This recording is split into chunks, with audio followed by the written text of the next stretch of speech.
ಚರ್ಮದ ಕಾಂತಿಯನ್ನು ಹೆಚ್ಚಿಸ್ತಕ್ಕಂಥ ಮುದ್ರೆಗಳನ್ನು ನೋಡೋಣ. ಅಪಾನ ಮುದ್ರೆ. ಮಧ್ಯದ ಬೆರಳು, ಉಂಗುರ ಬೆರಳು, ಹೆಬ್ಬೆರಳನ್ನು ಜೋಡಿಸಿದಾಗ ಈ ಮುದ್ರೆಗೆ ಅಪಾನ ಮುದ್ರೆ ಅಂತ ಕರೀತಾರೆ. ಮುಖದ ಕಾಂತಿಯನ್ನು ಹೆಚ್ಚಿಸಲಿಕ್ಕೆ, ಚರ್ಮದ ಕಾಂತಿಯನ್ನು ಹೆಚ್ಚಿಸಲಿಕ್ಕೆ, ಮುಖದ ಒಂದು ಸೌಂದರ್ಯವನ್ನು ಹೆಚ್ಚಿಸಲಿಕ್ಕೆ ಮತ್ತೊಂದು ಕುಂಭಕ ಪ್ರಾಣಾಯಾಮವನ್ನು ಹೇಳಿಕೊಡ್ತಾರೆ. ಶ್ರೀ ಗುರು ಬಸವಲಿಂಗಾಯ ನಮಃ. ಓಂ ನಮಃ ಶಿವಾಯ. ಸರ್ವರಿಗೂ ಭಕ್ತಿಯ ಶರಣಾರ್ಥಿ.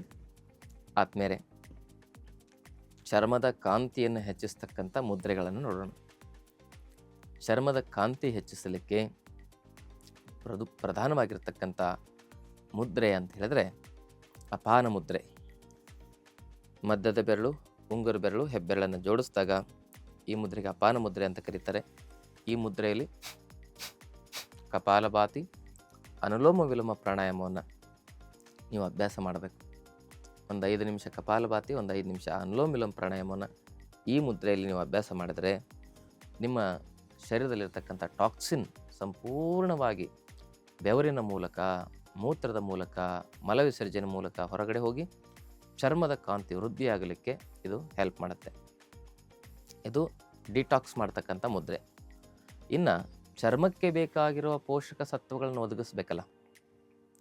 ಚರ್ಮಕ್ಕೆ ಬೇಕಾಗಿರುವ ಎಲ್ಲ ಪೋಷಕ ಸತ್ವಗಳನ್ನು ಒದಗಿಸೋದ್ರ ಮೂಲಕ ಅದಕ್ಕೆ ಬೇಕಾದ ವಿಟಮಿನ್ಸ್ಗಳು, ಮಿನರಲ್ಸ್ಗಳು, ಫೈಬರ್ನ ಅಂಶ ಆಗಿರ್ಬೋದು, ಹಾಗೂ ಅದಕ್ಕೆ ಬೇಕಾಗಿರುವ ಆ್ಯಂಟಿ ಆಕ್ಸಿಡೆಂಟನ್ನು ಒದಗಿಸ್ತಕ್ಕಂಥದ್ದಾಗಿರ್ಬೋದು, ಇವೆಲ್ಲ ಕಾರ್ಯವನ್ನು ಮಾಡ್ತಕ್ಕಂಥ ಮುದ್ರೆಗೆ ಪ್ರಾಣಮುದ್ರೆ ಅಂತ ಕರೀತಾರೆ. ಆ ಪ್ರಾಣಮುದ್ರೆಯನ್ನು ಮಾಡೋದು ಹೇಗೆ? ಕಿರುಬೆರಳು, ಉಂಗುರ ಬೆರಳು, ಹೆಬ್ಬೆರಳನ್ನು ಜೋಡಿಸೋದು.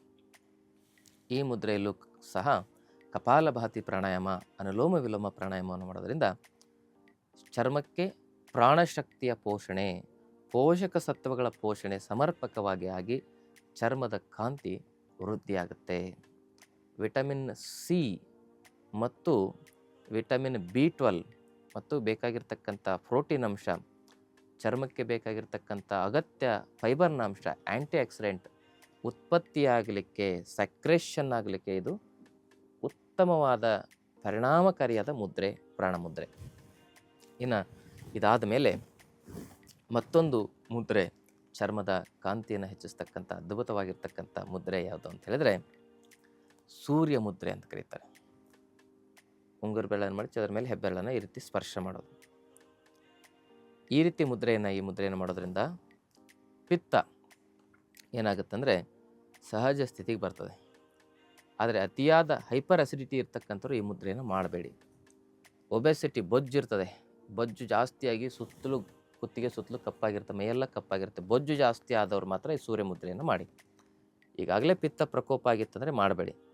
ಈ ಮುದ್ರೆಯಲ್ಲಿ ಕಪಾಲಭಾತಿ 1 ನಿಮಿಷ, ಅನುಲೋಮ ವಿಲೋಮ 1 ನಿಮಿಷ, ಈ ಸೂರ್ಯ ಮುದ್ರೆಯಲ್ಲಿ 1 ನಿಮಿಷಕ್ಕಿಂತ ಹೆಚ್ಚಿಗೆ ಬೇಡ ಮಾಡೋದ್ರಿಂದ ಒಬೆಸಿಟಿಯಿಂದ ಬಂದಿರತಕ್ಕಂಥ ಆ ಒಂದು ಚರ್ಮದ ಕಾಂತಿಯ ಸಮಸ್ಯೆಗಳು, ಕಪ್ಪು, ಬಂಗು, ಪಿಗ್ಮೆಂಟೇಷನ್ ಅಂತಕ್ಕಂಥ ಸಮಸ್ಯೆಗಳೇನಿದಾವಲ್ಲ, ಡಾರ್ಕ್ ಸರ್ಕಲ್ಗಳು ಅಂತ ಏನು ಹೇಳ್ತಾರಲ್ಲ, ಮತ್ತು ಚರ್ಮದಲ್ಲಿ ರಿಂಕಲ್ಸ್ಗಳಾಗ್ತಕ್ಕಂಥ ಸಮಸ್ಯೆಗಳು, ಇವೆಲ್ಲವನ್ನು ಕೂಡ ಇದು ಸರಿಪಡಿಸುತ್ತೆ ಸೂರ್ಯ ಮುದ್ರೆ. ಆದರೆ ಪಿತ್ತ ಇರ್ತಕ್ಕಂಥವ್ರು, ತೆಳ್ಳಗಿರ್ತಕ್ಕಂಥವ್ರು ಇದನ್ನು ಮಾಡಬಾರ್ದು. ಒಬೆಸಿಟಿ ಇರ್ತಕ್ಕಂಥವ್ರು ಸೂರ್ಯ ಮುದ್ರೆ ಮಾಡ್ಬೋದು. ಪಿತ್ತ ಇರ್ತಕ್ಕಂಥವ್ರು ಪ್ರಾಣಮುದ್ರೆ, ಅಪಾನ ಮುದ್ರೆ ಇವನ್ನು ಮಾಡ್ಬೋದು. ಯಾವುದೇ ಪ್ರಕೃತಿ ವಾತ, ಪಿತ್ತ, ಕಫ ಇರ್ತಕ್ಕಂಥವ್ರು ಈ ಪ್ರಾಣಮುದ್ರೆ, ಈ ಅಪಾನ ಮುದ್ರೆ, ಪ್ರಾಣಮುದ್ರೆಯನ್ನು ಮಾಡ್ಬೋದು. ಆದರೆ ಸೂರ್ಯ ಮುದ್ರೆಯನ್ನು ಮಾತ್ರ ಕಫ ಪ್ರಕೃತಿ ಇರ್ತಕ್ಕಂಥವ್ರು, ಒಬೆಸಿಟಿ ಇರ್ತಕ್ಕಂಥವ್ರು ಮಾಡ್ಬೋದು. ಇನ್ನು ಇದಾದ ಮೇಲೆ ಮುಖದ ಕಾಂತಿಯನ್ನು ಹೆಚ್ಚಿಸಲಿಕ್ಕೆ, ಚರ್ಮದ ಕಾಂತಿಯನ್ನು ಹೆಚ್ಚಿಸಲಿಕ್ಕೆ, ಮುಖದ ಒಂದು ಸೌಂದರ್ಯವನ್ನು ಹೆಚ್ಚಿಸಲಿಕ್ಕೆ ಮತ್ತೊಂದು ಕುಂಭಕ ಪ್ರಾಣಾಯಾಮವನ್ನು ಹೇಳಿಕೊಡ್ತಾನೆ. ಅದೇನೆಂದರೆ ಉಸಿರು ತೆಗೆದುಕೊಳ್ಳಿ, ಉಸಿರನ್ನ ಒಳಗಡೆ ಇಟ್ಕೊಳ್ಳಿ, ಒಳಗಡೆ ಇಟ್ಕೊಂಡು ಮೂಗನ್ನು ಮುಚ್ಚಿ ಈ ರೀತಿ ಗಲ್ಲ ಉಬ್ಬಿಸ್ಬೇಕು. ಈ ರೀತಿ ಮಾಡೋದ್ರಿಂದ ಉಸಿರು ಒಳಗಡೆನೇ ಇರ್ತದೆ, ಅದನ್ನು ಹೊರಗಡೆ ತಳ್ಳತಕ್ಕಂಥ ಪ್ರಯತ್ನ ಮಾಡ್ತಿರ್ತೀವಿ. ಆದರೆ ಮೂಗು ಬಾಯಿ ಮುಚ್ಚಿರೋದ್ರಿಂದ ಅವೆಲ್ಲ ಕಿವಿಲಿ ಒಂಥರ ಪಟ್ಟ ಅಂತ ಶಬ್ದ ಬರ್ತದೆ ನೋಡ್ರಿ.